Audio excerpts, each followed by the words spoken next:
We're just waiting connection to galaxyafui.net, and we will then begin the show. We're just waiting connection to galaxyafui.net, and we will then begin the show. We're just waiting connection to... There we go.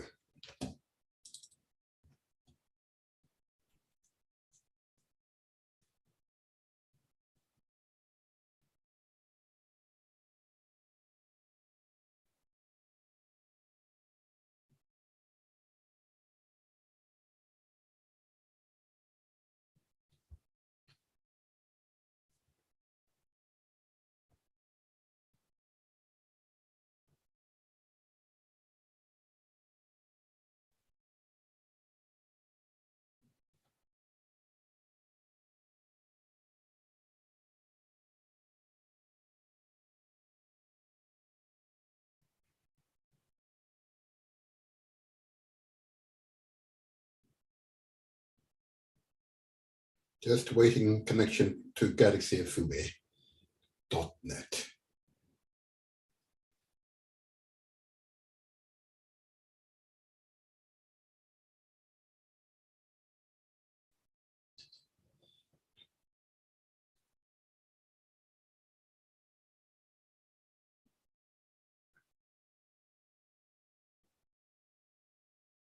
We're almost there, I believe.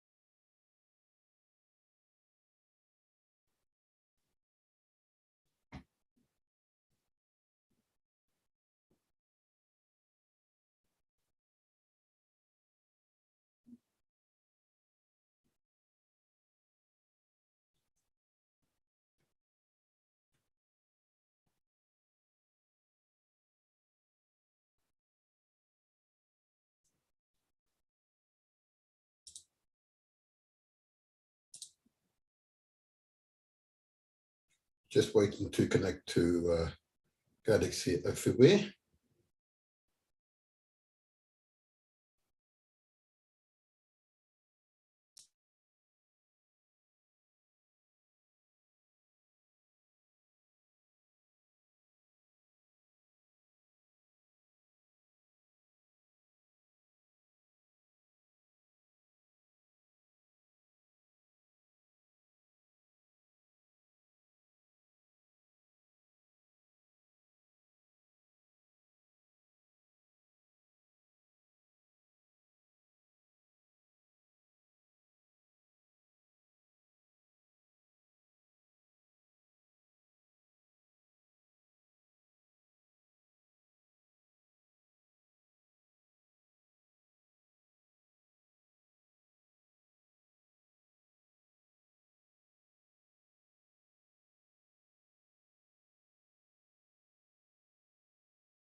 Good morning. Sorry about that slight delay.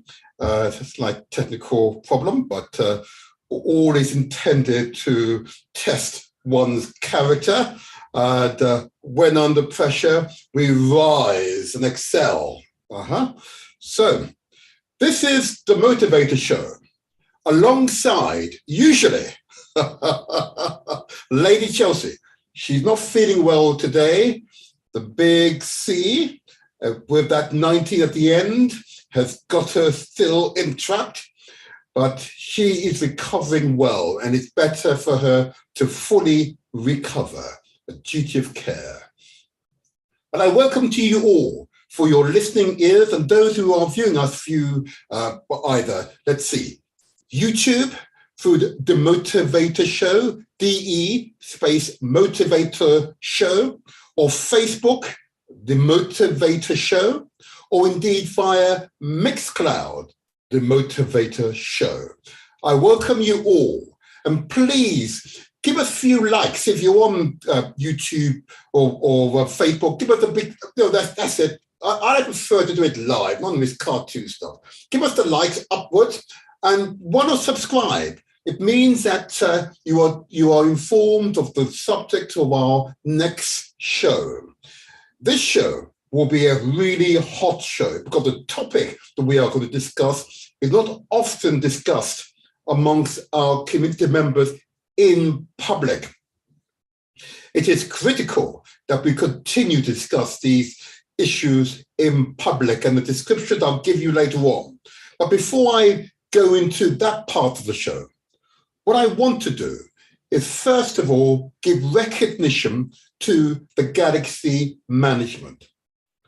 I want to give praise and enough respects and honor to Chief Akombabai, the founder and leader of Galaxy Radio. I want to give praise and respect, of course, to Elder Erikote, who I have not seen a great deal of late, but I trust is well and as strong as ever.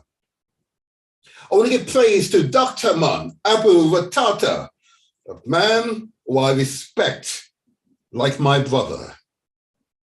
I want to give praise and enough respect to that interesting man, that interesting brother, Nickel, the most royal, the longest serving pilot on Galaxy Radio. Enough respect to you, Nickel. But I want to give a special, outstanding recognition to the solution finder, Empress Shanice. I want to give respect to her. You give her a task and she will do it. There's no hesitation, no holding back, no, well, I'm not sure. She will go for it. And not only will she go through it, whenever you put a barrier or an obstacle in her way, she will find the solutions. That's why most organizations are, the backbones are women, because they generally find solutions. I give praise and honor and respect to Empress Shanice. Enough respect to you, enough respect to you. I want to now move on. And at this part of the show, I want to go straight into a subject which continues to be of increasing relevance to our community, health messages. And despite all the challenges I've received as to why I give out these regular health messages, I don't care. Your health is your wealth. Forget about what the capitalist might say to you. Your health is your true wealth. So I simply ask you to consider these health messages, and you need to consider for yourself. And if in doubt, don't take my word for it. Please seek professional advice. You trust, yeah, doctor, health person, yeah, health specialist. That person you trust to give you sound health advice. Verify what I'm about to say. I ask you, please, to consider the amount of sugar that you're ingesting into your bodies. You know, do you need those extra spoons of sugar in your teas and coffees, or indeed, do you need all the sugar that's contained in those so-called, he says, soft drinks? Okay, I don't need to call the brand, but I know you know what they are and who they are. You consider the cumulative impact of sugar in your bodies. And indeed, I've referenced this before and I'll continue to reference Professor Hilary Beckles, the Vice Chancellor of the University of West Indies, one of the top 1% of universities, best universities in the world.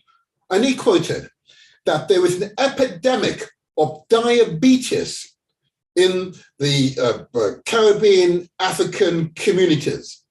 And indeed, it's not dissimilar to what you find in the United States of America, across the Americas, or indeed here in Europe. Our exposure to sugar means that we consume far too much sugar. So I ask you to consider the amount of sugar that you're ingesting into your body and the long-term impact it has on your body's, your general health. Generally, I ask you to consider the amount of salt that you're consuming. Do you need to add the additional salt to your cooking? Ask yourself, why do you add the additional salt to your cooking? Does salt act as a flavor enhancer? Or actually, is it, as it accumulates in your body, hardening your arteries, raising your blood pressure, and a whole host of other maladies that affects us today, you know? And indeed, there is a higher than normal levels of hypertension or high blood pressure in our communities. I'm almost certain, those of you listening now, will know someone with diabetes, will know someone with higher blood pressure, and they're on medication. Have to be on medication in order to manage those conditions. I ask you, please, to consider the amount of fat you are ingesting. Whether that fat is through, for example, the meats that you buy from the butchers. You see the fat, it's lined in the meat, it's white invariably, it is harmful. Yeah. Over time, it is definitely harmful to you. Cut it out if you can. I ask you to consider the dairy products, which are essentially, well, just meat, forgive me, fat. That's all it is. Fat, yeah? Milk is lactose, it's a form of fat. Cheese is just another form of fat derived from the lactose. I ask you, please, to consider the amount of fat we're ingesting, because fat accumulates around our organs, causes our bodies to bulge out. You know, in some blokes, it makes them really look hunky, but actually get fat. Look at their stomach falling over their belt. And in women, sometimes fat looks, you know, I'm not going to complain, it looks quite attractive. But often, far too many women are carrying too much weight, just like men carrying far too much weight. And you can see it around the abdomen, the arm, the neck, yeah? Far too much fat. We consume it through our diet. I ask you, please, simply to consider. And lastly, I ask you to consider the amount of carbohydrates that we're ingesting in starchy products, usually in the form of white root vegetables, those vegetables like yams and potatoes, but particularly yams or source of it, yeah? Or chorchon, other things that we will recognize. Yeah? And I ask you just to consider the amount of starch. Rice is an excellent sort of carbohydrate and starch, okay? All we do when it enters our bodies is to convert this into fat and is stored in our bodies as a source of sugary products, yeah? That we need when we are really very active. Too many of us eat far too much carbohydrate and starchy products. With a consequence, it damages our health. Yeah? And levels of health incidence in our community is above the average because of our lifestyles.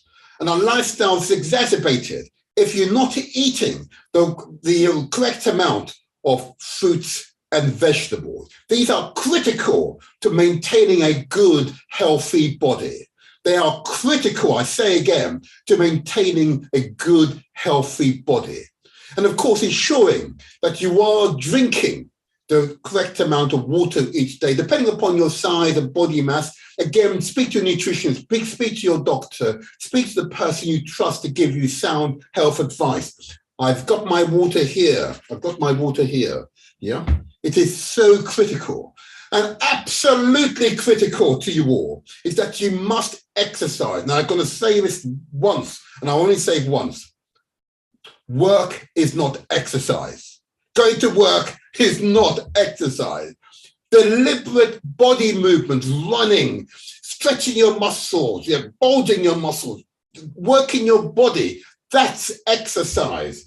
I've got my weights here. Each morning, I keep doing my weights right across my body. Yeah, I make sure I exercise. It is mission critical if we are to maintain a long, healthy life. Many of the conditions we all suffer are a result of our lifestyles. Yeah? Our lifestyles would cause us to bulge in our waist, accumulate fat around our organs, clog up our arteries, and of course, if you're not exercising, weakening your body and overall undermining your immune response when you're exposed to the various maladies, viruses, diseases, and conditions that affect the human physiology, our bodies. So it is critical that we take care of ourselves. If you don't take care of yourself, how can you take care of anyone else? Whether you love that person or not, how can you take care of that person if you don't take care of yourself? These messages are critical for the long-term health and well-being of our community. Because alongside those physiological conditions that I've described, we must remember, and I'm grateful to our brother from Nottingham, to remind us of our mental and indeed our spiritual health. We must take care of our mental and spiritual health. And if in doubt, please, I ask you, please seek professional advice. Do not, I repeat, please do not suffer in silence. There's no need. If you've got a concern, if you've got a feeling that is reoccurring, that affects you and affects your mood and your relationship with others, please seek professional advice. There is no reason for you to suffer in silence. And if you don't know where to go, I'll give out my number soon, the number for the studio soon. Feel free to call at any time during this show if you want health advice. Okay, or at least for me to get it right, to signpost you to someone who can provide you with the necessary health advice. It is so critical that we take care of ourselves and listen and observe the signs that our bodies, our minds are giving to us, okay? Please, I ask you, please, take care of yourself. Be aware of your mental and spiritual being, okay? I hope those messages are resonating with you, and I hope that you will take steps to exercise. Think about your food and think about the implications of those messages. Okay, think about the implications of those messages. Okay, so I hope they resonate with you. I really hope that they resonate. If in doubt, ask questions. Okay, if in doubt, ask questions, please. Okay, so let me move on. With the absence of Lady Chelsea, there isn't a chosen question time, so forgive me on that. It's a really question of my capabilities, you see, so I won't do that. But I do want to give recognition to our contributor last week, okay? I want to give a really big shout out, recognition to Elder Nzinga Asata. What an outstanding woman. Okay.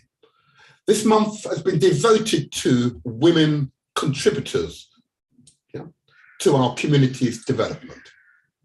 And what she demonstrated is that determination that makes us truly African peoples, okay? She demonstrated the strength of character, the heightened spiritual calling to support not only herself, but her family, but the community as well, okay? So I say to her, and I say to her family, live long and healthy life. Thank you for all that you've contributed to the community, okay? I can see someone is calling me on my mobile. Can I ask that person to send a message to me on my mobile? Please don't call my mobile. I'm clearly live, speaking to my listeners. Okay. So I give recognition to Elder Nzinga, and in recognition of her works for and behalf of the community. Thank you. Thank you again, Elder Nzinga. I know that your work and the commitment you've made to the community comes at a price, you know, time away from your children, your families, you know, possibly not always taking care of yourself because of our dedication to the community.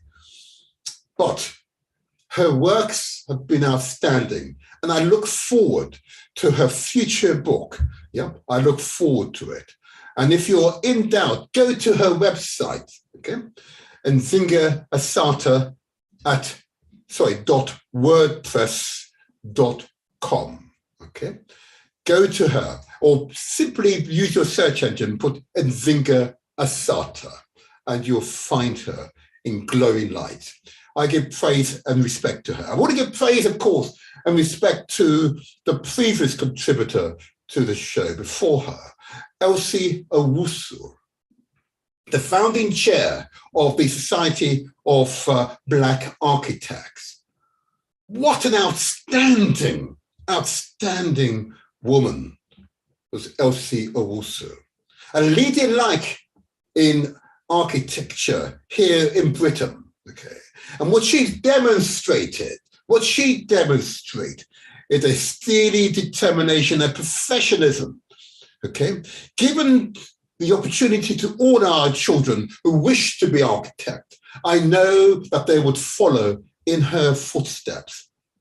Again, if you wish to talk to Elsie Owusu about entering becoming an architect, please, you can find her on LinkedIn, you can find her on YouTube, you can find her on Twitter under her name, and of course, her website is, of course, Owusu, and I've just spelled that name, OWUSU.UK,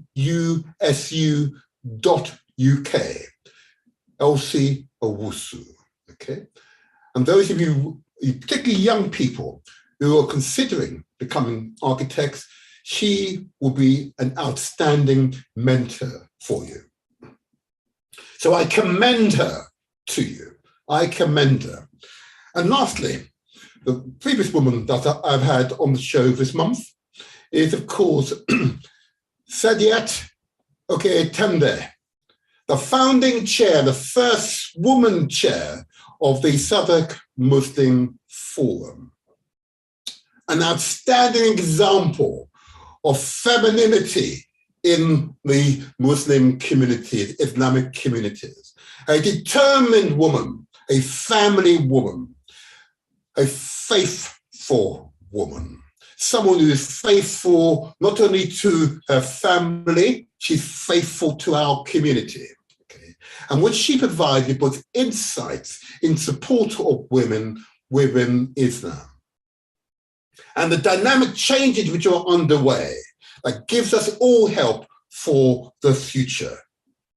What she demonstrated is her community consciousness, her love for the community, her desire for the very best for all community members, regardless of your religious affiliation.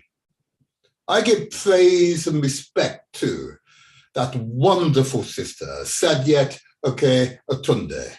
I give praise and respect to you. Long may you live healthy life. I give praise and respect to you.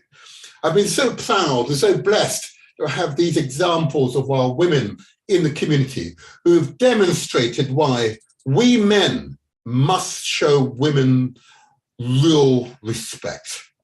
Okay? We must show them real respect. Okay. And of course, I'll just mention this very quickly as I've got a minute. I want to give praise, enough respect to Chipa Kombabai, the founder and leader of Galaxy Radio, for his solid determination to be a part of the wider African diaspora expansion across the world by providing a platform upon which we, the people, can benefit. And now I am benefiting from his determination that we should have a communication platform that we control. We control, very important, we control. And our narrative rules the airways. Our perspective rules the airways, okay? So we're not listening to the propaganda that is often we hear via the so-called international or indeed national press, whether it be radio, TV, or newspapers. That propaganda which invariably does not complement or recognize the determination of African people, Black people here in Britain, Europe, or worldwide. This is a place to empower our peoples, most certainly provide clear focus and determination for our children, and indeed, our children's children. It is absolutely critical that platforms such as this are able to flourish, and they will only flourish by the support of the community. I would not be here if I wasn't convinced that this is a worthwhile platform to communicate these messages to you on. I give praise, enough respect to Chipa Kombabai, who honored me by his presence in last December and has followed through with all the promises that he made in that show. Praise be. Long may he continue his good works. Maybe. I'll now move on to the next phase of the show. I talk a lot about health because it's a critical subject we need to discuss, but there are other subjects which I don't often get the opportunity to speak about, even though I've been doing this now for 18 months. There is so much to discuss with you all. And that is the issue not only of women, but how we support women, okay? Now, often, I've got Lady Chelsea, which is well here as a counterbalance to my male perspective. I do subconsciously, okay? But I'm conscious that we would not be here if it wasn't for our women, okay? We would not be here, okay? Now, clearly, as we discuss these matters, I want people to think about how we treat women as men, okay? Because there is a subject that we'll be discussing shortly called female genital mutilation. In some quarters, plush quarters, it's called female circumcision. Sounds almost innocuous, doesn't it? but it's not. And this program will highlight why it is not. Okay. It was brought to my attention because, as many of you will be aware, I'm a local councillor, local politician. I'm therefore exposed to the whole range of communities, particularly in my political ward. And it is quite amazing how I could be aware of residents and not know their true circumstances, okay? Only for it to be brought home to me by an innocuous comment about female genital circumcision or mutilation even. Almost innocuous, that it was a cultural tradition of which a particular woman was proud to follow. But the word cut was used. So myself, being a bit naive, of course, said, well, what do you mean by cut? You know, but I assume maybe, it could be a cut to the face or arm or something. And then it was explained that, in fact, what was actually meant was a cut to her, I know it's quite early in the morning, but to her private parts. And this was culture, tradition, something to be proud. Now, I found it curious, but I didn't quite understand, again, my naivety. Until another woman took me aside, but I didn't pursue it, but and explain what was meant. And I was shocked that I knew someone who had admitted in public that this had happened to them and they were pleased with it. Okay. I paused because, gosh, they were pleased with it. Okay. And I know that there are members of my community on the continent listening to what I'm saying, and you may be pleased with it. Okay. I'm going to invite those members of the continent who are pleased with the cut.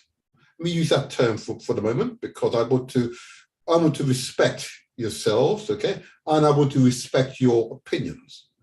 But I do want to discuss this subject in this show. I know it's early in the morning, we can't be as graphic as we would like to be, but nevertheless, I want us to be courageous enough to discuss this subject, okay? I want to discuss it, okay? Because it has profound implications for our community, okay? It has profound implications. And I want to make sure, therefore, that it is understood, okay, why it has profound implications for the community. And the guest that I've invited to be on the show will discuss those profound implications for the community. And there are some aspects to this subject which I still find quite disturbing. Okay, I still find quite disturbing. And there are aspects that we must discuss, okay, as a community. Okay. So I'm going to invite those who call in. We need to respect the fact this is an early morning show, and there may well be people who are a little sensitive, and most certainly young people listening. But I want us to communicate this subject in a way that is palatable, no matter what time of day or night we discuss it, okay, if possible, okay, if possible, okay. But discuss it we must, okay. I am not going to shy away from the discussion, okay. I will not shy away from that discussion. It is critical that we discuss this subject of female genital mutilation. I am not going to use the word female circumcision. Okay? I now know better. I realize it is a sensitive subject, and some of you will feel recoil discussing the subject. I completely get it. I completely understand why you might be a little coy discussing the subject, okay? I completely understand, okay? I do understand. But I found in my public life, not tackling issues, not looking windward where you see a problem or an issue of critical concern means that it comes back to bite you a million times over. Okay. I believe in public life, you must be courageous. You must lead a discussion where those discussions are being suppressed by taboo or sheepishness, coyness. Okay? And I will not shy away from this subject. It is mission critical. Yes, I use the term again, mission critical that we discuss it, because it's affecting the health and well-being of women and girls in the community. And therefore, we must discuss it. I emphasize the must beyond all doubt. There's no doubt in anyone's mind. So we will discuss it today.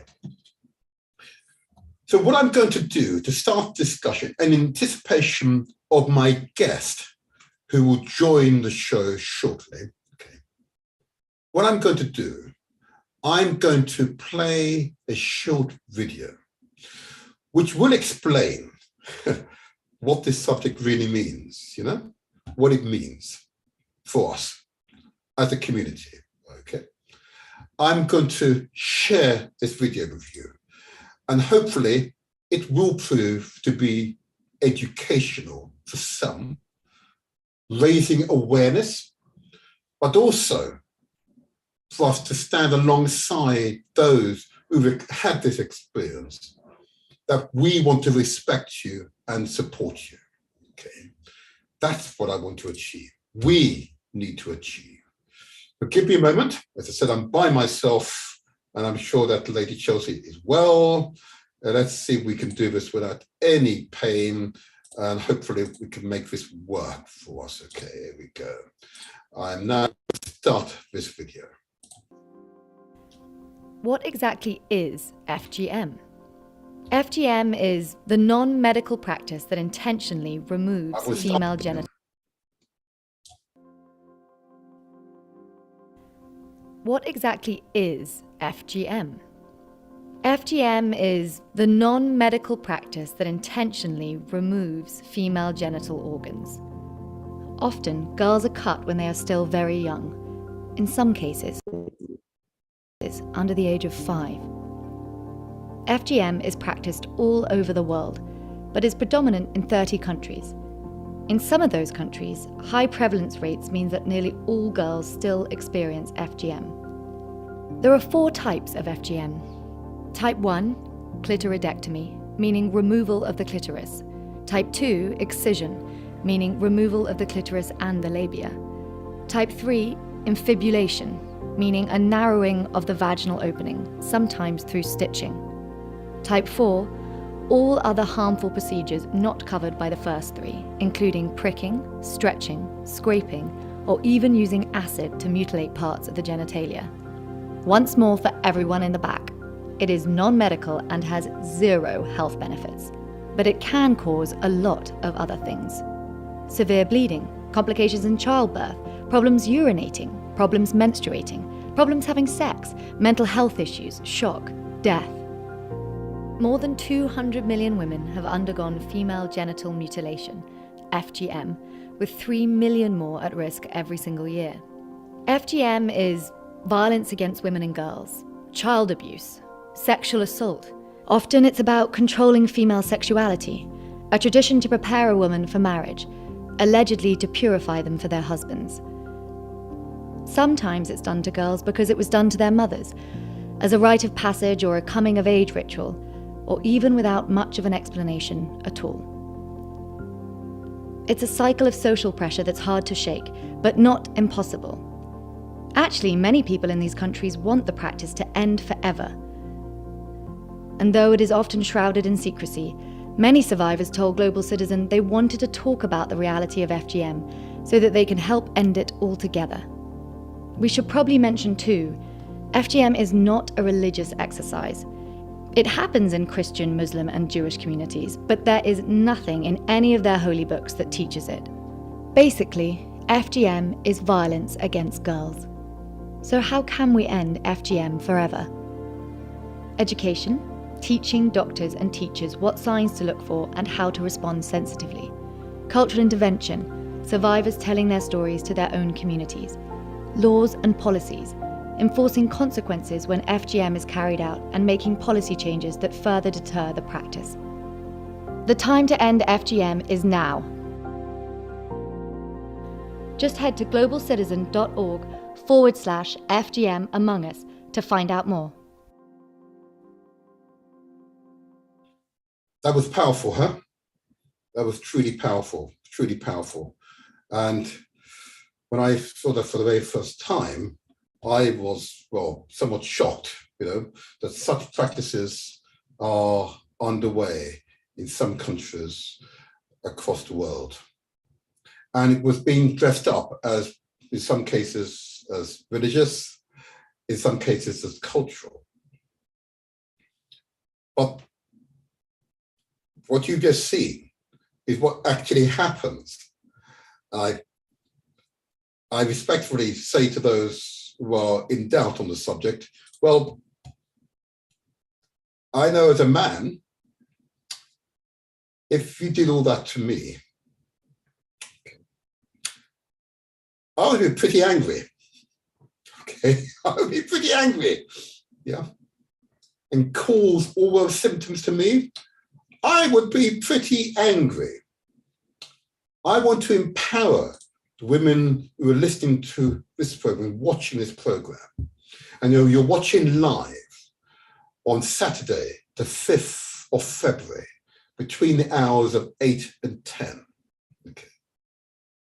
I want to empower you to share your experience and tell us why either you're for FGM, female genital mutilation, or against FGM. And if you experience this, I know for many, many women, it really is a sensitive subject. I completely get it, I understand. Unless we discuss these subjects, unless we're in a position to understand the implications for you, the practice will continue against you. And we men, I believe, have a role to play. And I will ask our guest, what role do men have to play in eradicating FGM in the community? What role do men play? Okay. But I look forward in a few moments to speaking to my guest, and I hope they will join the program shortly. And I hope that they get on in good time. Because I do believe this is such a crucial subject, a taboo subject that we do not discuss. We must discuss it, okay? But I can assure you, I know it's not part of my tradition, okay? But I would not wish this for my daughters. I most certainly would not wish it if given the power of any woman that I come encounter with. You heard the symptoms and the effect of female genital mutilation, FGM, on women. But what we didn't hear enough about in that video is the psychological impact it has on women. The spiritual diminishing it has on women. We didn't hear enough about that. But I hope my guest will be able to share that experience with us, okay? And I know if we are able to speak to women who've undergone that experience, and the term used in the video, the term I'm hearing repeatedly, is that they are FGM survivors. they survive the procedure, but still suffer the consequences of the procedure. Okay. I want to give my heartfelt apology to all of you who've undergone the procedure and are suffering the consequence of that procedure. I don't understand the cultural side. I don't understand the religious suggestion. And if men, you men who are in support of FGM, I want to hear from you as well, okay? I know some of you are going to be embarrassed, okay? But those of you who are bold enough, I'm not going to shout you down. I will not shout you down. What we seek here in this platform, okay, let me use this term. Success is ours for the taking. Yeah, we go to the YouTube channel, see it across the page. Success is ours for the taking. What we seek here to do is to translate our words into action. So we're not simply words. These are meaningful outcomes of our dialogue. So we better understand each other, okay? And in better understanding each other, we have a means to work together to move forward as a family, as a community. So I will not shout you down. Could I understand in some communities, it is cultural. There's a strong belief that it's cultural. And the term used is pure, okay? I heard all this. So I'm not going to decry your beliefs. I will not decry your belief. But I will ask you questions on the consequences of your beliefs, yep, of the cultural momentum behind the beliefs. We seek to understand. Oh, switch off the light. Okay, I believe we have our guest here. I believe we have our guest. Oh, we heard your voice. Yes, we did hear you.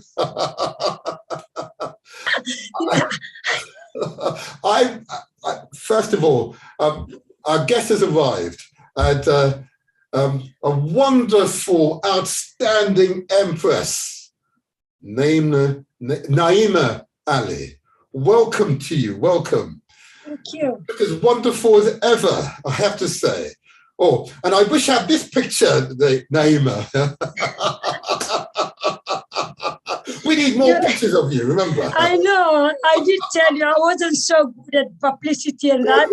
Don't worry. We are grateful that you could share a few minutes with us today, and time will fly, will pass very quickly.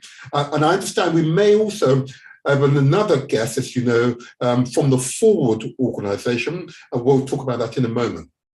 So let's move on, because it's I know that I want to make sure that we get as much out of it as possible and heighten our understanding of what it means. And I'll first of all use the posh terminology. What is female circumcision, or indeed the correct term, in my view, FGM, female genital mutilation. Okay, and I'm going to ask you a few questions, which I hope will provide for the listeners an insight as to what it means when we discuss this subject. But I know that you are someone with some expertise on the subject, and therefore I are ideally able to respond to my inquiries on behalf of the community. So my first question, before I get into that first question, I want to first ask you just to introduce yourself and just tell the listeners, not too much, but a little bit about you, Naima Ali. Please, go ahead. Great. Thank you very much for having me. And I say good morning to all your lovely listeners. And thank you so much, Martin, for inviting me to this. FGM has been something so close to my heart. And when I say it, and that's one of the reasons that I never had any pictures or anything, I do everything behind closed doors. But today here I am. Anyway, it is always good. Naima, I want to thank you for your courage. Okay? Yeah. You said it. Normally it's behind closed door, but today you're exposing yourself and you will share your experience. Continue, please. Continue. Yep. And it's always good to know who I am and why am I so much passionate about this topic. One, I am a mother of 4 and I've got a daughter. I have 17 years experience of working in health and social care. I was a primary care practitioner working with drug addicts, and that has made me a professional to understand what it is being a professional. And I'm a trustee of an organization reaching out to the poor, and I'm an active member of my primary care practitioner. I'm a community and a political activist, and I'm a business owner. Wow. So all that kind of thing will make me have that confidence of saying, I know what I'm talking about. And the main bit one is I'm a survivor myself. You are a survivor. Yep. Respect. And then when I say I am a survivor, I want to say, how do people or professionals treat somebody like me? Mm-hmm. How do the non-practicing community see somebody like me? How do we see each other as? Do we have that voice for us to be heard? Do we allow other people to make a decision for us? Mm-hmm. Why are we allowing other people to talk for us when we are the ones who can say about how it feels to be us? So those are the kind of things. And that is one of the reasons that I moved and I questioned activism. Being a community activist is not just that enough. I have to be a political activist for my voice to be heard. So that is me. Thank you. First of all, what an insight, and you are a survivor. And those survivors who are listening, please, I'm going to invite you to call at any point during this interview, because we want to hear from you. And I'm certainly going to go to the men later. And the number to call for those who are in doubt, to call the studio, is 0208 133 5616. I repeat, 0208 133 5616. I've given out the number early this time, because I want to make sure that we hear for as many of you as possible. So, Naima, my first question to you. In some communities, male circumcision is considered to promote good hygiene and have health benefits. Why do you reject female circumcisions? Or indeed, why do you call the practice female genital mutilation? Please explain. All right. When you look at the history of circumcision, male circumcision, it is more originated from Abraham's religion. Mm-hmm. And from what I know, Abraham circumcised his son at the age of 8. And based on that, a lot of religious beliefs, Islam, Jewish, are the main supporters of that. And from what I know, it is medically proven that male circumcision is kind of like good in terms of like improving hygiene and decreasing urinary tract infection and more or less STD. And when you're looking at the word mutilation and circumcision, and it's more like, what is that mutilate? Mutilation is more like cutting part of an organ or something like that, mercilessly. Circumcision, maybe it depends also with the procedure of doing it. Mm-hmm. And honestly speaking, for many people might have heard, I know it's more like FGM, why is it circumcision? If you allow me to tell you a bit of I'm not going to talk so much intense, because I know some of your listeners might be sitting with their children, and this is a very, very, very sensitive topic. And imagine of that bit of part which is being cut without local anesthetics or anything, with a razor blade or anything, name it. And then you have that sense of feeling that pain. And when you are taken in that setting of hospital, where it just maybe of that differences as well, but it is more culturally and religiously accepted when it comes to male circumcision, and medically proven it to be okay rather than the way for the women. There is no justification for women FGM whatsoever, medically or anything. There is no health benefits. So I think that is why, and even for example in Islam, is one way of being accepted as being a Muslim. So those are the kind of things. It's more something when it's accepted and it got health benefit is completely different from when it's just done for the sake of doing it because of position of women in that community. I completely understand, and thank you. This has been an education for me in these past few weeks. And increasingly, I'm horrified. I'm horrified. I see that we now have Mary from the Forward UK organisation. Welcome to you. Can you hear us okay? Yes, I can. Thank you. Wonderful. Mary, welcome to you, and I'm pleased you're here. And Naima is just giving applause to yourselves as well, okay? And I'm just for the purpose of the listeners, the Forward UK organisation is an African-led, African women-led organisation devoted to combating the scourge of FGM in our communities and I'm sure worldwide. And Mary, I'm going to ask you to introduce yourself and just tell us a little bit about yourself. Not too much for the moment, just a little bit about yourself. So, go ahead. Right. So my name's Mary Otuko. I am originally from Uganda. I work for Forward. I'm the UK programs manager at Forward, and I've been with Forward since October 2015. So quite a while. Yes. Okay. Yeah. And can I, as a subsidiary, why Forward UK? Why do you work for them? Oh gosh, I am passionate about issues that affect women. I'm passionate about African women and girls.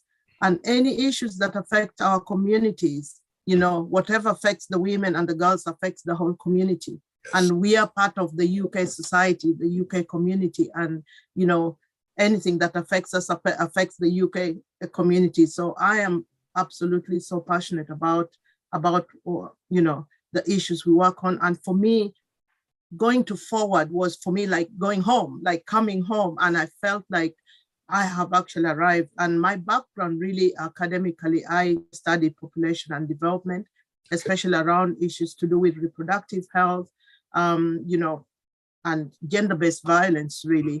So before that, I was working in youth volunteering with Be Inspired. So when I finally went to Forward, I was like, this is what I've been looking for such a long time. And, you know, it's working with women who look like me, women who shares experiences with me and backgrounds with me. And so I, as well as everybody at Forward, we really feel like we're not working for communities, we work with our communities together. And, you know, so that's really where my passion lies. Thank you so much. I'm going to ask you the same question I asked Naima a moment ago, just so interested to hear your response. In some communities, male circumcision is considered to promote good hygiene and have health benefits. Okay. Yeah. Why do you reject female circumcision? Why do you call the practice female genital mutilation? Right. There's a big difference between male circumcision and female genital mutilation. When it comes to female genital mutilation or FGM, there's absolutely no benefit, health-wise or religious, or, you know, people say culture as well, but there's no benefit. In fact, it just adds a lot, creates a lot of health problems for women. It takes away women's dignity. And, you know, there's absolutely no reason why people should be doing it. There's, you know, people try to find reasons here and there to justify it, but, you know, there's no proof that, you know, these reasons or assumed reasons are actually true. Thank you. That's Very clear, very clear. Naima, did you want to say something to that? Yes. Yeah, I just wanted to mention that, based on the FGM, female genital mutilation, it got all physical, psychological, and emotional effect to women. Yeah. From, like infection, infertility, low self-esteem, name it. And the main one I always tend to focus on, and which can be also a start of, helping men and all that, more the psychosexual trauma that is mainly associated with the FGM. Mm-hmm. So there is definitely massively health complications in terms of FGM. Absolutely. That's very clear, very, very clear. And thank you to have women explain this to us in details. My next question, which countries practice FGM and why? Can you maybe give me a few countries? Is that to me or Naima? It's for both of you, but... should I go? Okay. Yeah, I'll go first. So FGM, as we know it now, is a global problem. Okay. It is a global issue. And I'm not just talking through immigration. Mm-hmm. FGM has now been found to be in India, in Russia, parts of Latin America, so it is a global problem. However, when we mention FGM, the first thing that comes to people's mind is Africa. Africa is probably the most affected continent in that it is prevalent in most of the countries, from North Africa to Sub-Saharan Africa, and even some countries that doesn't show on the map as having it at the moment. They're there, but just that we don't have the statistics for this at the moment.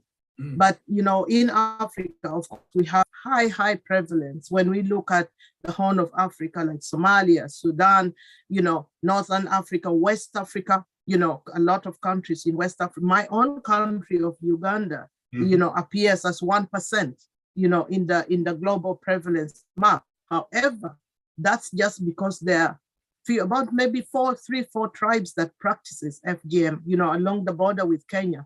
But within those individual tribes, the prevalence is probably nearly 100% because almost every girl and woman goes through it. So, we look at these statistics and we have to really try and understand it, go behind it, and, what does this mean? But, I'll let Naima add on to that. Yes. Just for you, Naima, is what I'm trying to understand is what motivates a community to want to start these practices and ignore the obvious negative impact, invariably, on the woman. I'm trying to understand the motivation behind it. Go ahead, yeah. Mm-hmm. What I wanted, Mary has already said about statistics, and to be honest, I will just give you roughly, 90 Somalian, for example, 98%, Guinea, 97%, Djibouti, 93, Sierra Leone, 90, Mali. I'm just giving you the first top 10 kind of, but you're looking at that statistics. How accurate is it? How much and how are they collecting it? And that's the reason why somebody like me and Mary and many others are so much into no, we need to be on the ground. And the reason, based on the question that you asked, Martin, there is always this cultural and traditional, which is there. And this has been practiced by our forefathers. And then it's kind of it's carried on from generation to generation. And mainly they're kind of doing as a family honor. Huh? Yeah. For what purpose would they? Yes, family honor. They believe, for example, a woman who is not circumcised is unhygienic. When they cut it more, that is what they believe. Gender identity. You want to feel like a woman to be. And I remember, for example, when that was done to me as a child, because it was accepted, I wanted it to be done because I wanted to be that woman who otherwise you're not going to fit in. But as a child, you don't know at all. It's something like a ritual passage, and I have to be seen as a big woman. So I think at that moment it was, but at the end, because when you're a child, innocently, you don't know. The parents, they don't know because they think it is okay, you have to fit in, otherwise you will be completely isolated and all that kind of thing. And the marriage, purity and chastity. Some women cannot even be married if they don't go through that circumcision. The list goes on and on and on. But one thing I want to add, please, we need to educate people that every culture is different. They do it because of some reason. We need to stop putting everybody in that box where even the guideline is based on all the communities. I'm going to be talking about it later, hopefully. Wonderful. Yeah, thank you. Yeah. Some idea of the ages. You're very young, but how young? What's the age range that this might happen? So it depends from community to community. We have in sub-Saharan Africa, or where I come from, it's done around puberty. As the girl is going into puberty, so she's put through FGM. It's seen as a transition from childhood to womanhood. And one thing I want to, so in other communities, they cut, much younger, 5, 6, 7. In others, even much younger, a newborn baby, for example, or 2 years old, 1 year old. But one thing I want to add, which is really crucial, is that FGM is also a precursor to child marriage. Because once you're cut, you're seen as a woman. Therefore, you can be married off, So Naima mentioned something that in some, you asked the question, why? What motivates people to do this? There's this silent, unwritten rules, social norms, these cultural laws that put so much pressure on mothers and on grandmothers that, you have to make sure your daughter is made right. You have to make sure your daughter is marriageable. And if your daughter doesn't go through FGM, she will forever be considered a child. Therefore, nobody will marry her. And if you imagine the setting, the social set, back home we live in communities, everybody knows everybody. People know so-and-so's daughter hasn't been cut. She's been of age, but she hasn't gone through this. And then that child becomes an outcast. And guess who will get the blame? The mother, the grandmother, the women. So these social norms that put so much pressure and responsibility on mothers. And I've had people ask me, if a mother has gone through this and she's lived with these health problems, why would she put her daughter through this? Exactly. So this is why, working with communities and changing these beliefs and mindsets is really crucial. It's so important. A question for you, of course. We've got many African girls, not girls, here in these countries with parents with that as a tradition. But a question for you both. Is FGM legal in Britain? No. Should I answer that? It is illegal, and I will applaud. To be honest, UK have done massively well, and Absolutely. I will definitely say they have introduced laws. Yeah, they are on top in terms of they pledge £50 million to end FGM by 2030. They are #1 top donors, and I will just say I'm so proud of what our government, our UK is doing. Yeah. And for example, I will quickly tell you, there is laws, it's an act 2003, which makes completely illegal to perform FGM in the UK or to assist anyone to perform and even to assist a girl to carry an FGM. And there is a serious crime act 2015, which is like failing to protect girls who is at risk. And even there is a FGM protection order. And then you can end up being, prison for 14 years and even penalty. Mm-hmm. One thing that I want to add, and the question that you will ask, was there any conviction seeing these laws came on board? Very interesting, many people might know, back in 2019, it's just good to share.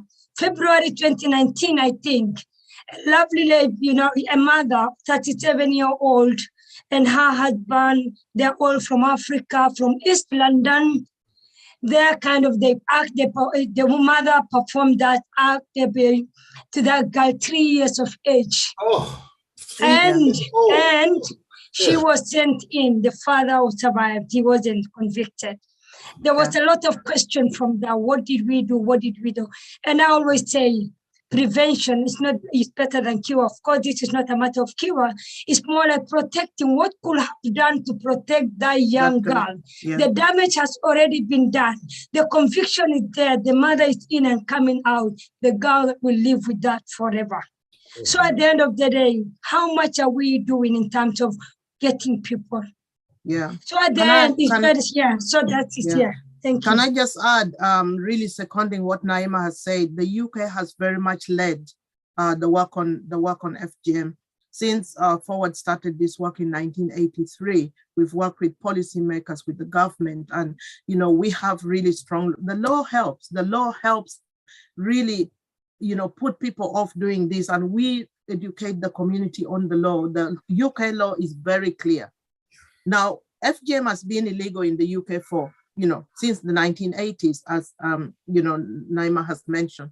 However, we've just had the first conviction, and even the conviction was so the conviction that Naima mentioned was the first one, the first really successful conviction on FGM. So now this makes us wonder, with all that the UK government has done, putting all these legislations and policies in place, how comes this is the first conviction? And we know there have been cases, there have been other cases, there have been some disclosures. Is there really, is there real interest in really ending this, in really making sure, or is this just something that happens to the others? And then we want to be seen to be doing something. So the law helps, it has definitely helped to make sure the community understands, like, failure to protect. One of the legislation is failure to protect a child, whether you're the guardian or the parent. And what we always tell the community is, when you know that you're taking your child home and that child is at risk or could be at risk of being put through FGM, you need to be aware that if you come back, if you take that child and something happens to her, when you come back, it's not going to be your mother or your mother-in-law back home who will be going to jail. It's gonna be you. You are responsible for the safety of your child, all your children. So the law helps to deter people from putting girls through this. But how is this law really being implemented? We have also the protection order, which Naima mentioned, which anybody can take a protection order. If I know a child is at risk, I can go to court and get a protection order in place. However, we also know that communities have felt like they're being targeted specifically with these legislations. And, we do our best to explain, what's the role of the law, what's the role of social services, what's the role of the police, and really making sure the child is at the forefront of this, the safety of the child.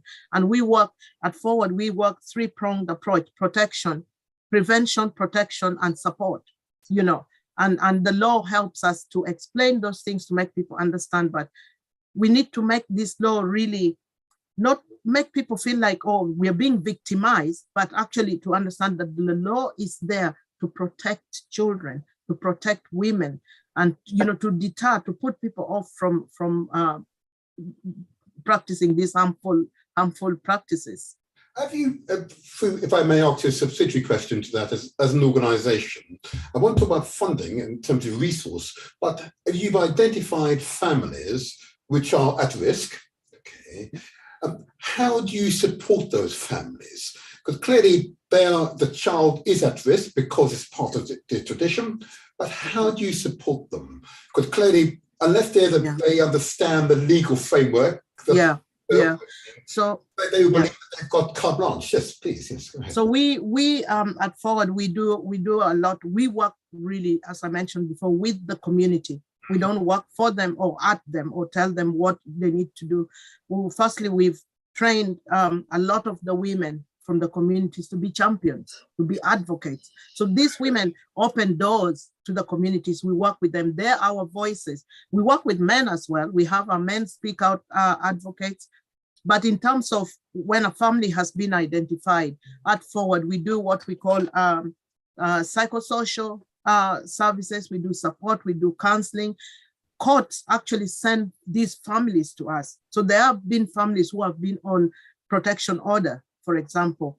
Some families have even had the children removed from them or the passports removed. So then they send them to Forward. And we work with these families over weeks, sometimes months, educating them. I think we're interrupting. Give us some sense of the scale. Yeah. Oh gosh, sometimes so it comes and goes. So of course the pandemic has kind of interrupted a lot of things. But before pandemic, sometimes we had like more than 5 and above, or even 8, 10 families at any one time, and that's from all over the country, not just London. So sometimes our staff travel like to, Northeast or West Midlands, or, to really, sometimes the families would come to our office, the husband and wife, and really to try and get their understanding on FGM. And sometimes these families, they're either newly arrived, they don't, where they come from, FGM is legal. They don't know about the laws in this country. Nobody has explained it to them. Sometimes there's language barrier. Yes. So whatever they're being told, they really don't have a clue what is going on. So we educate, we work with that family, we educate them. We really take them to the point where they realize, this thing which we have always believed is our culture is actually very harmful, it's actually illegal. And even in most African countries, FGM has been illegal for over 10 years or more, but nobody is implementing that. But we make them also realize this is not just UK law. Mm-hmm. FGM is now illegal almost globally, So that's what we do with the families to make sure that child is protected. However, the courts, we then go back to court with them. Mm-hmm. And the court says, can you say 100% that this child is now safe? And we can't do that. All we can do is we've worked with the family. They now understand what FGM is, why they shouldn't be doing it, why it's dangerous. And, and we believe that this child is now as protected as we understand, or as possible as we have made it with the parents. But we cannot stand in court and say 100% this child is now safe. We continue working with those families. We bring them into our coffee mornings, into our safe spaces. We don't just cut them off and leave them to be. And some of these families have had their children returned to them, have had their passports returned to them, but we continue to work with them long term. But as you said, the resources are limited, and these things cost a lot of money and staff time to do. I'm going to come back to that in terms of resourcing and support for the forward. And I know the work that Naima has been engaged in here in the London Borough of Southwark, which has been commendable as well, which is why this program is so critical. Yeah. Disseminate information. I know, judging by the messages I'm receiving, there are a number of women listening who are currently coy to speak to you directly, and I completely get it. And I understand why. And I want to make sure it's understood by all those who are listening. We do not want to judge you. Yeah, we do not want to judge. We want to support. Okay. We do not want to judge, okay? And even those men who are in support of FGM, we love to hear from you. We're not going to judge. We want to understand, And of course, let's go on to the question of men. What changes in men's attitude towards FGM is needed for the fundamental change in general attitude to occur? Either one of you can respond to that question. What is men's contribution to this process? Yeah. You're on silence, Naima. Okay. Yeah, you know what I really love? I am that kind of person who knows change cannot just happen from one person. Change starts from me. Then I have the right and the person on my right and my left. But I will be more powerful and more stronger if I get somebody, like a man next to me, and engaging them to be involved in campaigning, for example. If we have International Women's Day, although it is that Women's Day, men should be involved to come and listen to what is going around women and how they can support. We need to empower women to speak to their spouses, their partners, their husband, their children, men, especially boys, about FGM. Tell them about the impact. Of course, as a mother, I cannot tell my son what is happening around FGM because it can be, but I can talk to my husband so that he can help me save my daughter. I can talk to my husband so that he can tell his nieces and his aunties and all that. And that is how I see we cannot do anything community. We need a lot of men activists to come around. We need, and the other thing, men they are the dominate, they dominated everywhere. They are the decision makers. Look at Africa. We need our political leaders to strongly stand against. They do, but unfortunately, if I say, I'm coming from the political side because I'm a political activist. I tend to ask the money, for example, our government has pledged will go to Africa, for example, majority of the money. How much is that money going into the community, the root? Our leaders need to take that responsibility and the accountability of knowing how much money spent and, go with the outcome as well. So because I say men, majority of our African leaders are men.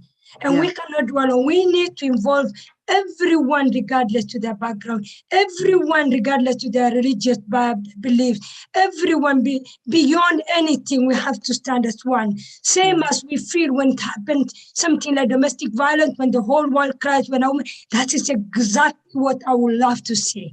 And that is from me. So just to add on to that, we need men on this platform. We cannot end FGM without men. They need to be in this platform. People always say it's women who do it, but men know, the men we have worked with at Forward, we have a program called Men Speak Out. We have male advocates, all of them from FGM practicing communities, most of them from Somalia and Sudan. They all have wives who are survivors. And these men now stands up and says, it's not going to happen to my daughter. When we look at our families, the male voices, that patriarchy, it's very powerful, it's very strong. And men need to use these voices to protect their daughters from FGM. And the men we work with says, if it affects my wife, it affects me. And it's true. We learned through these men that actually men, FGM physically also affects men, when it comes to intimate relationship. Even psychologically, seeing your wife going through so much pain, it affects them. And for us, the women who have gone access support with their husband, who have come to us with the support of their husband, get the best support. They speak out, the men support them. Our fathers' voices are so important. We've come across girls who have actually been protected by their fathers. The mothers felt pressure that, oh no, the girl needs to now be, have FGM done. She's going past the age. But the fathers stood strong and said, it's not going to happen.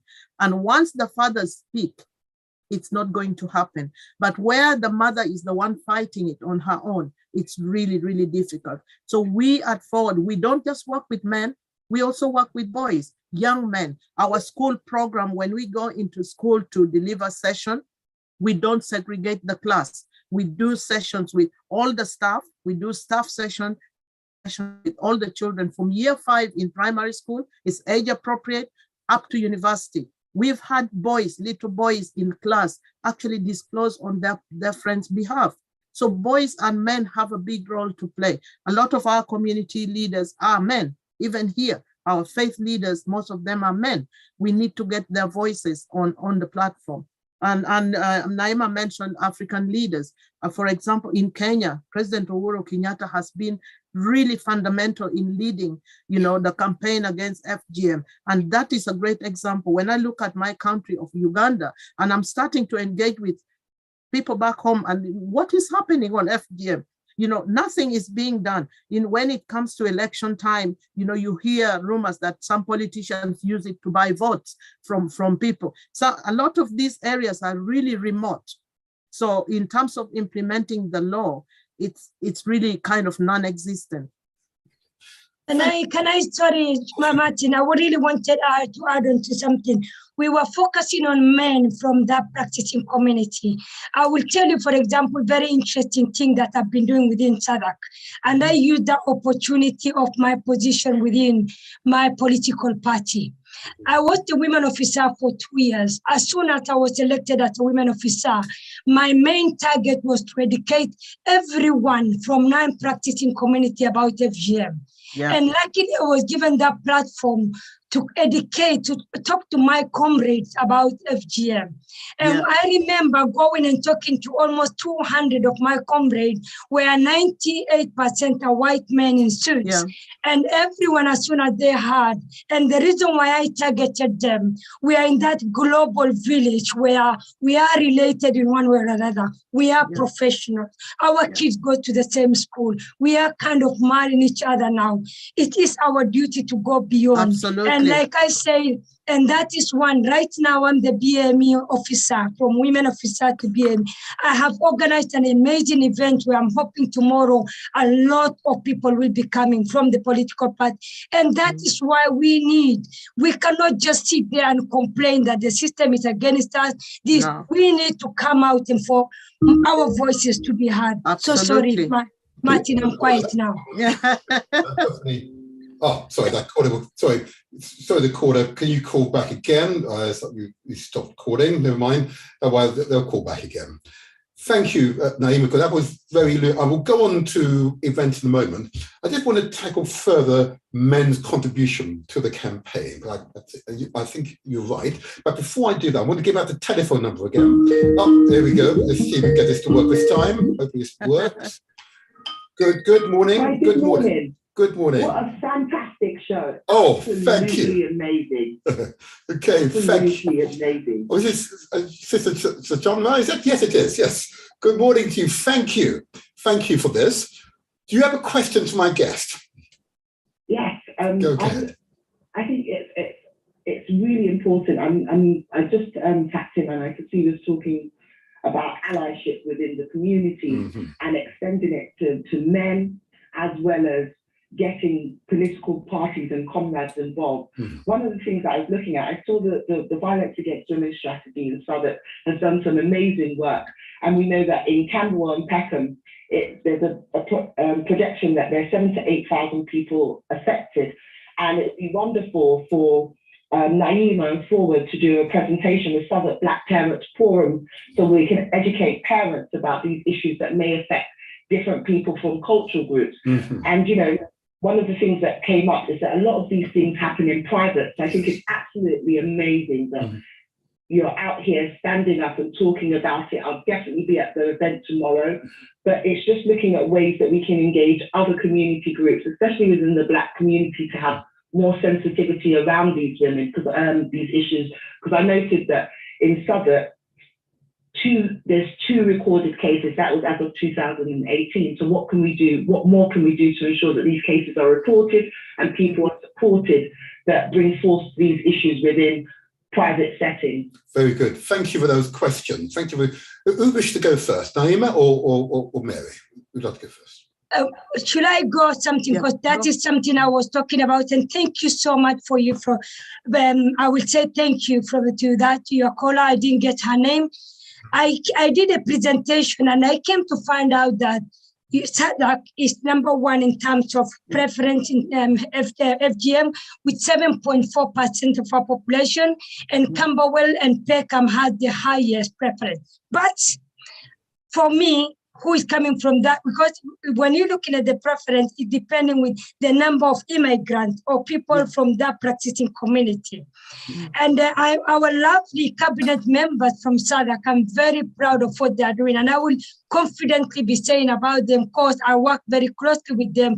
And I know they've been massively talking about this. We have amazing action plan that we are hoping to do, and I'm hoping to be leading on that, finding out how many organizations we have within Southwark who are supporting FGM survivors and doing their work. Forward was one of my main organizations that I've been looking at. Brilliant. Looking at any obstacle that they're facing, the barriers in terms of financial and all that kind of thing. And the other thing I really want to add up, as a survivor myself, what stopped me from engaging with the services? What stopped me from seeing other professionals treating me like a criminal of a crime which I haven't committed? And I will sincerely say about it. Personally, I'm an FGM activist. I talk openly about it. I have encountered several times that I was stopped by professionals because I have a daughter. The question I was asked is, we will put you in safeguarding register, because imagine of someone who don't know safeguarding register, someone who is protecting her, not me, of course, I'm talking about people who don't know the system or who has language barrier. And we need to educate the professionals to put their professionalism at least a step back. Think of this person, because any question they ask might trigger any underlying psychological issue. When you're talking to the doctors must think of safeguarding. Obviously, that's a priority. But you need to talk about, when you see me as a survivor, my daughter is there. If you start talking about my daughter who is at my back, so there is no communication between me and you, I might even avoid my daughter to talk to you openly. The main thing I'm trying to say is we need to engage the survivor. The services are there amazingly, but what are the professionals doing? I will quickly say there are so many policies in every organization. The guidelines are there. I have looked at Home Office guidelines. I have stopped a teacher who was, in the morning she dressed up so smartly. Luckily, I was passing there. Oh, she said, Naima, come here. We're having a meeting with other professionals. What's going on? A Somalian teacher, a Somalian parent, she took her child to Somalia a month ago. A child from her class has disclosed that they will have a big celebration. Come on, Somalians don't do celebration. So things like that, there is miscommunication. We need to make it more like, let's talk about these issues openly. And so sorry, I'm just saying it, but I am talking from the point of being a survivor as well, as a professional. So just to add on to that, at Forward, we do a lot of, one of our program is training. We have a training program. In fact, Forward was born on the back. Forward was set up by a Ghanaian-born midwife who was working in London. And that was the time, in 1983, Africans were starting to come here. The hospitals started seeing women whose bodies looked different. The doctors didn't know what to do with them.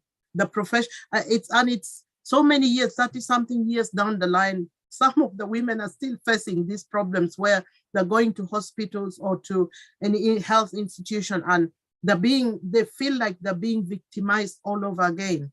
So we really work hard to train professionals, health professionals, social services, to provide appropriate and sensitive services to these women.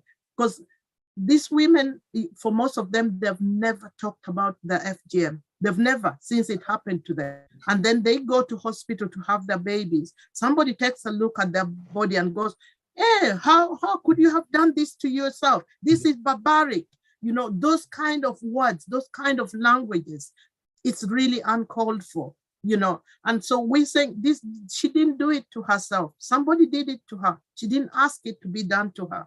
So it's about being sensitive around these things and really making sure that, the woman receives appropriate and really, correct service. And now we work very closely with the FGM community clinics as well, FGM support clinics. We actually have had an advocate based at the Brent Clinic for the last 2 or 3 years even, supporting women. We don't just refer women to those clinics. We hold their hands throughout, the process, because there's also stigma on women actually getting this support, by the way. If a woman who has had like type 3 FGM going to the clinic to get surgery, some kind of corrective surgery, it's frowned upon within the communities. So it takes a lot of courage for these women to even come forward and say, hey, I need help. I've heard that Forward provides this help, or Naima is helping women in Sadar. We work very closely with professionals, with policymakers. The woman, the survivor, is at the center, should be at the center and the forefront of that service. Thank you. And that's sorry, Martin, I just wanted to add, Mary, anyway, I'm one of the health advocates who is in kind of like Southeast London until Surrey. Yeah, I'm one of the NHS health advocates as well. Brilliant, brilliant. Okay. And Corda, I'm not sure if you were able to hear those responses. Corda? Have I lost my Corda? I think I may have lost my Corda. Corda? Hiya. Yeah, okay. I'm not sure if you... I could hear some of the responses, but I think I'm on slightly... Hello, can you hear me? Yes, yes. Yeah. Hello? Yes. We can hear you. Hello? We can hear you. There was a slight delay, so I'm still hearing Mary speaking. I've heard what Naima had to say. Oh dear. You can't hear me? We can. Oh, she's gone. Oh dear. Technical problem. I want to, if I may, just tackle. I want to talk about support for both of you in terms of what you're doing, but I want to tackle this issue of stigma. Because clearly, judging by the messages I'm receiving on my phone, people are happy to send messages and texts. Another caller. Okay, let's try this. I said they're happy to send messages in anyway. Caller with number ending 7120. Good morning. Can I have your name, please? My brother, it's Brother Ogun. Good morning. Good morning to you. Bari and assalamu alaikum to the sisters who are doing a fantastic work. Assalamu alaikum. It's very disturbing, but at the same time very enlightening to hear that organizations are coming up with solutions to the mainstream of what some men think is a natural attribute to what is to be accepted. And it is concerning that in this modern time that men are at the behest, or they're doing whatever they think they are doing to ensure that cultural or traditional aspects of what they do is then perpetrated on women. And as I said, I use this word loosely, some men don't accept those practices because obviously in order for a man to know himself as being a man, he has to know a woman. So I'm in full support and I will defend women as much as I can in regards to what evil practices these so-called men behave in. And it's just deplorable how in these modern times that these practices of circumcision or mutilation or the cut is then perpetrated on young women, young girls, and it's just worrying that it seems as if it's a normal thing and it should be looked on as being a wicked thing. And I think for the men to be there or to be counted as men in the village of know thyself, it should be a practice that should be eliminated. Can I ask you, Caller? Caller, can I ask you this very quick question? Because it's interesting because it's okay. It's really this is going back to what Mary was saying in terms of our sensitivities and the language we use. Can I ask you, in your family tradition, is FGM an accepted practice in your family tradition? That will not be a conversation that would be talked about because people in the Caribbean. Okay, that's fair enough. It's something, you see, unless you know about it, you can't talk about it. I understand. Let's hold that thought for a moment. So, of course, it's that language. So, of course, the words used by the caller are words which I might have used a few weeks ago. Horror, abhorrent, and all those really strong words to depict what the information I'm now being exposed to. But Mary, I think what you're saying, Mary, and if the caller can listen to Mary's response, is that we've got to be culturally sensitive and not victimize either the men or the women who are practicing what they perceive to be a cultural tradition. So it's what they've learned. Okay. And I think, Mary, you're alluding that we've got to modify the culture or the religious references that they might be using. Yeah, go ahead. Yeah. So FGM is wrong. Don't get me wrong. I'm not trying to sugarcoat it, and we mustn't sugarcoat it. That. Sorry. One moment, Mary. Caller, I'm not sure if you can hear us very well, and I may be having a problem with my phone. Mary's got to just respond to your observations and my contributions as well. Okay. So if you just listen carefully, she will just respond to you. Just listen carefully. Go ahead. So what I was saying is, we are not out there to sugarcoat what FGM is. FGM is a terrible, terrible practice. It's FGM is all about controlling women's sexuality and their body and whatever. People say culture, use the word culture. It is really about control, and we are not going to sugarcoat that, we need to use soft words. But what we are against is, if you go to community and you start saying you're barbaric, you practice this, this is primitive, this is this, their back will be against the wall. Nobody likes being, given those or being talked to like that, or a woman who is in labor being called, oh gosh, this is barbaric. How could you do this to yourself? That is the kind of sensitivity I'm talking about. It's treating a human being as a human being, and not, what happened to her does not define her.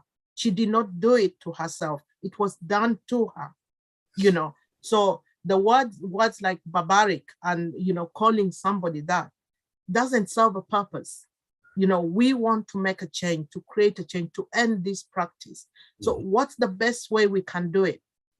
We work to empower communities, in communities, they already have their power, but, a lot of the women, when we work with these women, people don't even realize, oh, I have rights, or I have, we were training a group of women in Birmingham, and I had just started this work. I was there with our executive director, and she was doing the training, the presentation was coming up.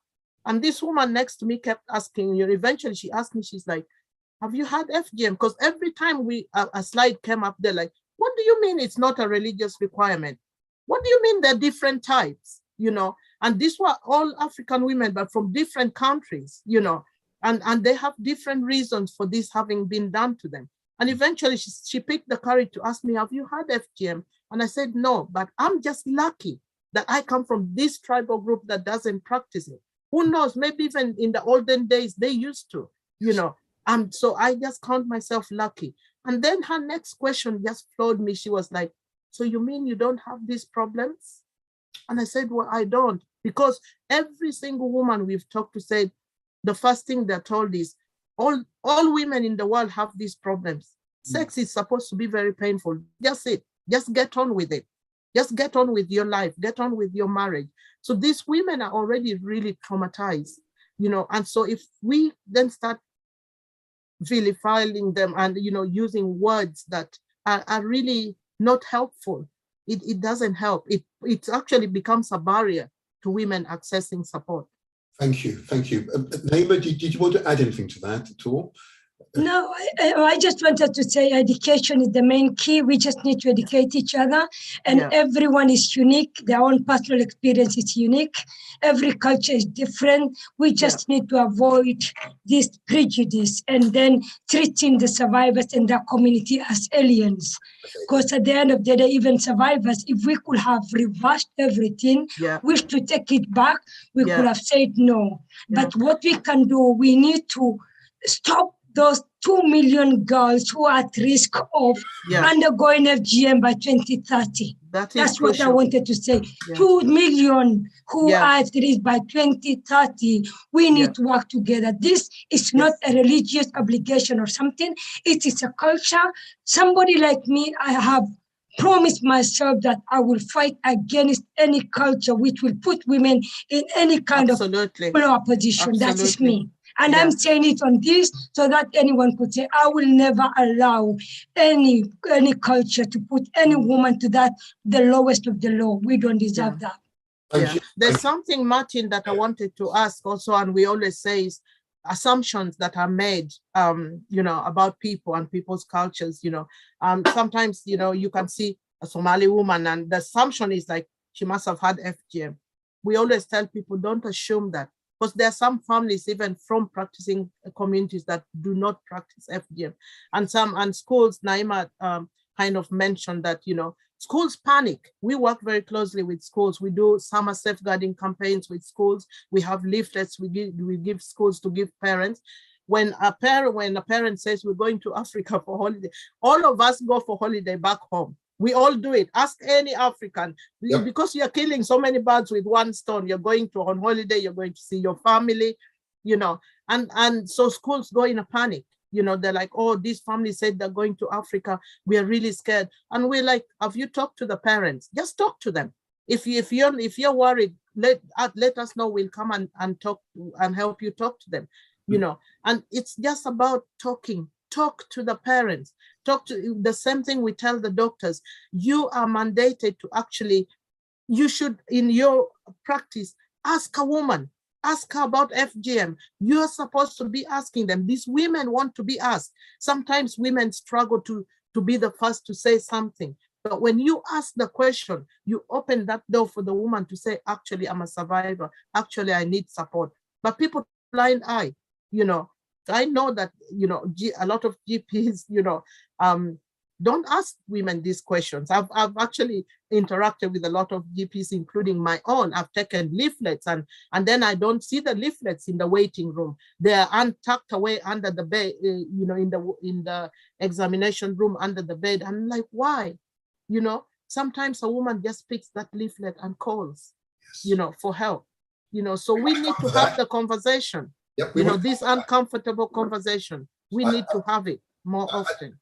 I definitely want to come to that, but that's with running a bit low on time, but I want to make sure we now conclude with how can the listeners give support to your work. Okay, let's start with you, Mary. How can we support Forward UK? How can we support you? What form should that support take? Talk to us. Invite us to your organizations or your spaces to come and do sessions and speak and raise awareness. We are always out. You know, I lead the community engagement program. We come out, we do workshops, and not just on FGM. FGM goes hand in hand with other violence against women and girls, domestic abuse, sexual violence, coercive control. You know, we will come out, we will talk to people, you know, invite us. If you're an organization or an individual already working with community people, let us know, call us, we'll come. We are part of the London Ascent Consortium.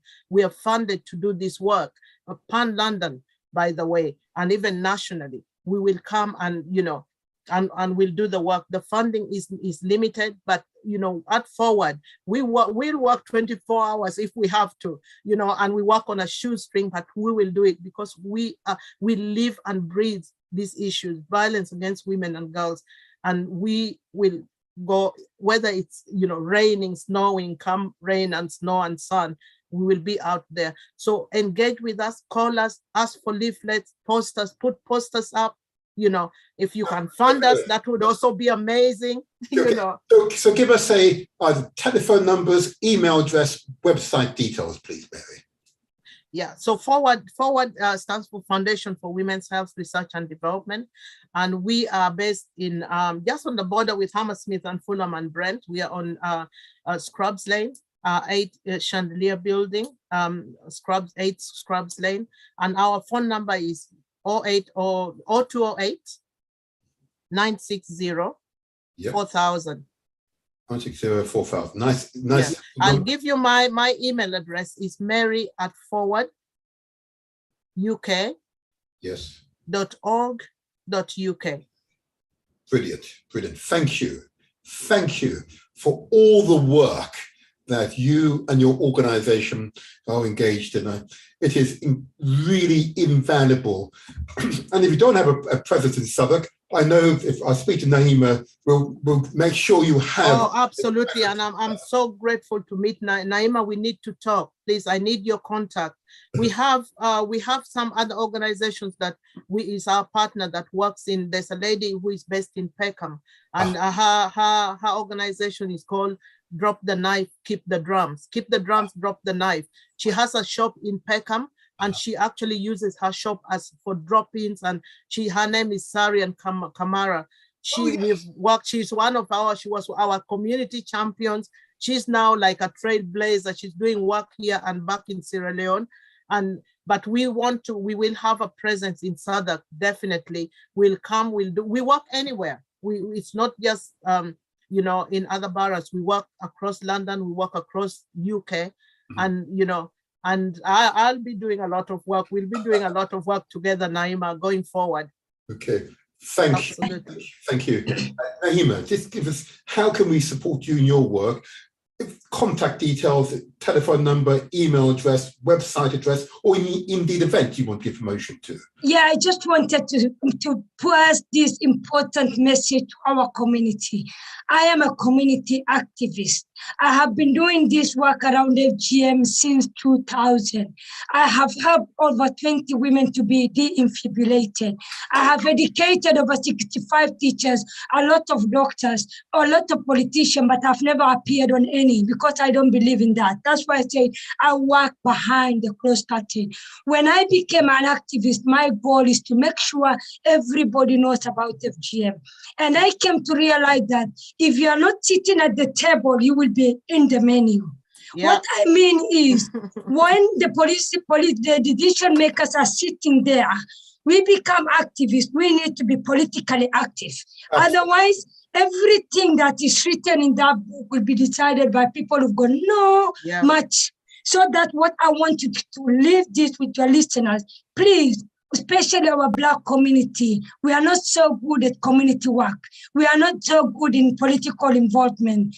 We are here, our kids will be the one who will suffer the consequences of any decision that will be made in our absence. So that is why I'm hoping to stand as a counselor, and I want to declare that. Please, hopefully. Yes. And that is one of the reasons that I want to be the voice of the voiceless, but I cannot be the voice alone. I want everyone to come down there. We need to speak with one. We can only be heard when we are all united and say this works well for us, because it is something which will have an impact, whether positive or negative, and we need to do it for us, for our community, and for all humanity in general. That is me. But before you go, with a telephone number, email address, or an event that you might want to invite listeners to attend. Amazing. Like I said, I've just started my organization. Its name is called Unshackled Duma. Unshackled means unchained. Duma means women in Somali. It's somehow brand new, has been there for 1 year, although I've done a lot of work. But my name, naima.ali07@gmail.com.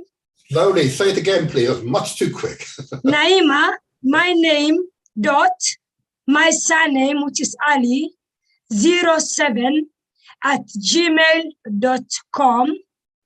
And my number is 07932790166. Brilliant. And I just wanted to announce about the event, because tomorrow is International Day of Zero Tolerance to FGM. Okay. It's an international day, and I have decided to organize, because I'm the BME officer, like I said, of our constituency Labour Party.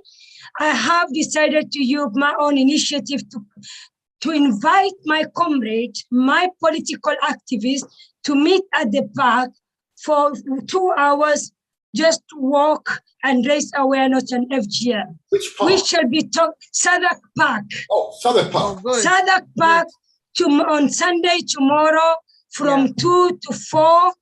Come along if you're around. Meet the other political activists. We will have a lot of councillors coming in. I hope Councillor Martin will come and join us. We need everybody to come. This is more passing the message. Let's normalize FGM like domestic violence. Absolutely. That's my goal. Thank you. Thank you. Wow. I say to you, both of you, that this month has been, January, has been a month for women. Only women have been on my platform. And you are a testament as to why. Okay, Mary, I know you want to say something before you go. Yeah. No, I just wanted to share my mobile number. I didn't give it to you. So it's 077 377 43956. One more time, please. 077 377 43956. Brilliant. We've got that. Yeah. I just wanted to add on to what Naima said. Zero tolerance tomorrow. It's a big international day.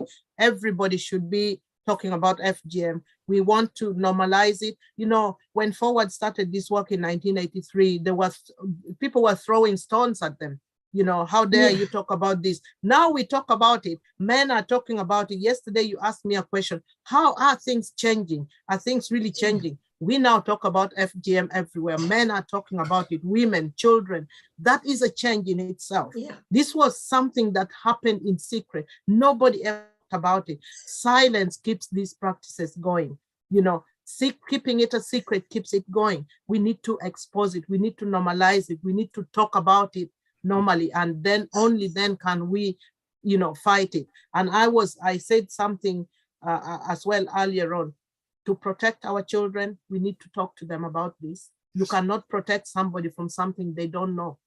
You know, we are finding that girls who have been protected by their parents and were never talked to about, they're taking themselves, you know, because of the peer pressure from their, you know, their friends and colleagues, or, you know, they're being stigmatized, you know, you're not part of your culture, you're unclean, you know, or, you know, all sorts of names. Some of these girls have actually ended up having FGM, you know, they've or facing up to their parents. So we need to engage with everybody, young people, children, adults, old people, you know, our elders, our community leaders. You know, we also I represent Forward on the, actually one of the founder members of the Faith and Vogue coalition.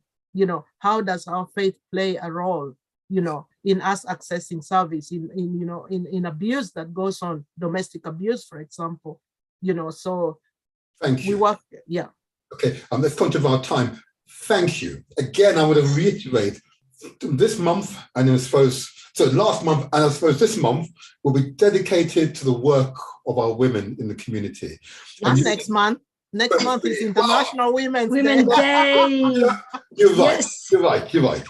But it was important to give light to the incredible work women are contributing to the development of our communities. Yeah. You are an example, an exemplary example of ordinary women involved in extraordinary activities, and we all can be extraordinary. It's really a state of mind. If you are committed and if you love, you have the ability to do incredible things.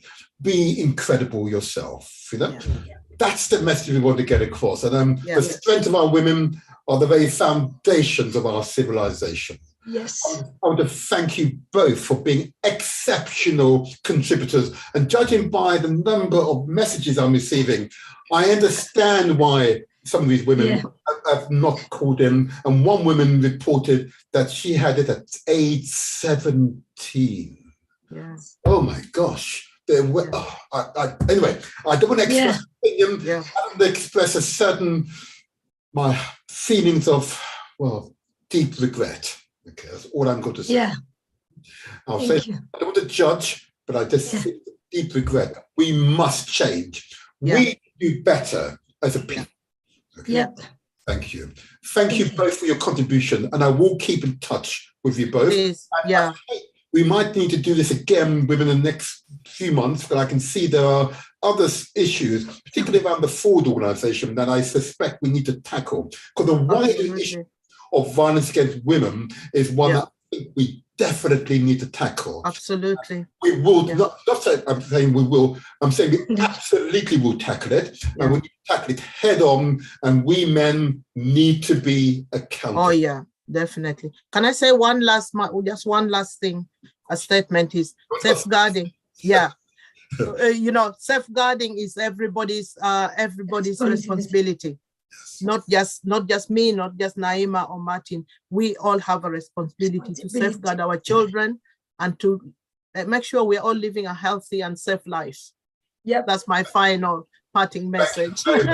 I'll let you both go now. Thank you very much indeed. Thank you, Martin. Thank you so much for organizing this. And I look forward to more. I might see you both tomorrow, of course. Oh, yeah. Yeah. Oh, you're coming. Please, thank you. Yeah. Bye. Bye-bye. Bye-bye. Thank you so much. Bye. Bye-bye. Bye-bye. I will. Yeah.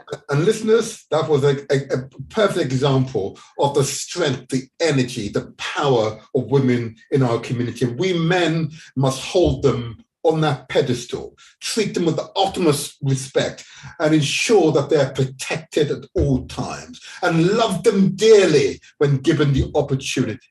Love them dearly. Praise be. I say to you all, thank you for sharing your listening ears And those of you viewing us through Facebook or YouTube, thank you. Thank you for your time. Good weekend to you all. My blessings. Thank you. Thank you. Thank you, Martin. Bye-bye.